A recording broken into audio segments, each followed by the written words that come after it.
имени областного комитета Компартии Украины всех вас поздравить с этой исторической датой.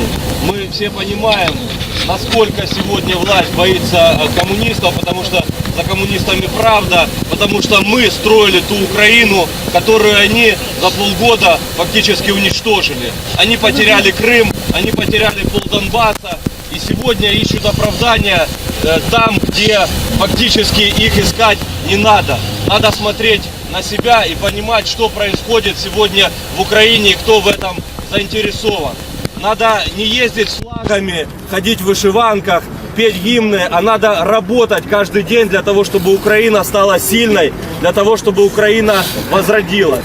Они сегодня привыкли только заниматься тем, что маршируют с факелами, носят флаги, кричат нацистские лозунги, потому что за ними сегодня, к сожалению, стоит крупный капитал. И этот крупный капитал, мы это четко знаем, сегодня управляем из-за границы. И, к сожалению, он управляем даже не из Европы, которая сегодня скептически относится к тому, что происходит в Украине, а управляются они из Америки. А Америка сегодня заинтересована в том, чтобы Украина стала полигоном для боевых действий. Америка заинтересована в том, чтобы ослабить Украину, чтобы ослабить Европу и чтобы усилить свое влияние. Потому что законы, те, которые есть, развитие общества, развитие мировой экономики, они никуда не деваются. И за нами правда, и они это все понимают. К сожалению, мы все понимаем, что мировая экономика находится в глубочайшем кризисе. Вы видите, что происходило вчера во Франции, вы видели, что происходило вчера в Бельгии.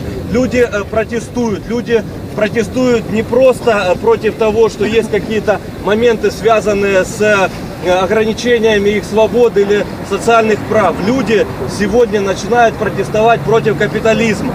Они понимают, что, меняя имена Меркель, Оландов, Обам там и так далее, ничего не поменяется. Сегодня только социализм способен вывести мир из того кризиса, в котором он находится. И фактически только социализм способен спасти человечество от самоуничтожения. Потому что мы понимаем то, что сегодня мировой жандарм Америка делает все для того, чтобы уничтожать все неудобные страны, для того, чтобы получить доступ к ресурсам, для того, чтобы иметь доступ к нефти, к газу, к воде, к пресной и так далее, и так далее. Нас с вами, к сожалению, в этом видят только как исполнители определенных ролей, как рабов.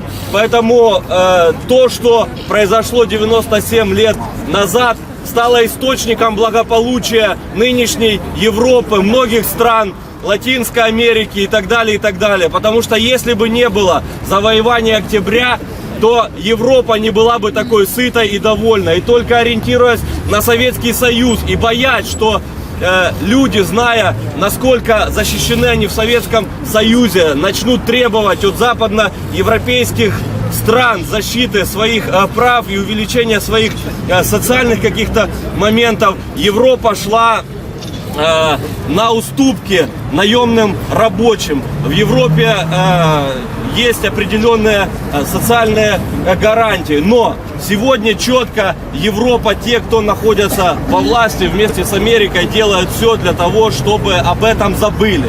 Потому что капиталисты с каждым днем все более и более будут усиливать эксплуатацию наемных рабочих. Вы видите, что практически во всех странах капиталистических увеличивается пенсионный возраст, массовые увольнения, забастовки и так далее, и так далее. Поэтому мы сегодня четко заявляем: коммунисты были, есть и будут с народом. Тот фарс, который у нас прошел 26 октября, он фактически указал на то, что сегодня в украинском обществе, к сожалению, главенствуют деньги. И кто их платит больше, тот и проходит в парламент.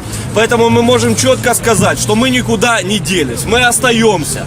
Мы будем защищать права наших людей через депутатов местных советов. Ну и поверьте мне, что пройдет максимум полгода, Верховная Рада, собранная из деградантов в большинстве своем, из тех, кто не способен связать двух слов, написать двух букв, без ошибок. Я думаю, что ее будущее, оно не радужно. И полгода, год будут очередные выборы. И сегодня все говорят однозначно, что мы, коммунисты, обязательно в следующий парламент зайдем. И зайдем не просто для того, чтобы быть там, знаете, как сейчас называют грушей для боевиков там и так далее. Мы действительно будем защищать через законопроекты, через выступления, через запросы наших людей. Мы были, есть и будем с народом. Я поздравляю еще раз вас с этим великим днем. Желаю, чтобы рано или поздно социализм все равно победит, и чтобы каждый из нас почувствовал на себя все эти плюсы, чтобы мы не боялись, чтобы в наших глазах не было страха. А это все, оно все от лукавого, и оно уйдет само по себе. А если не уйдет само, то мы ему обязательно в этом поможем. Спасибо вам большое.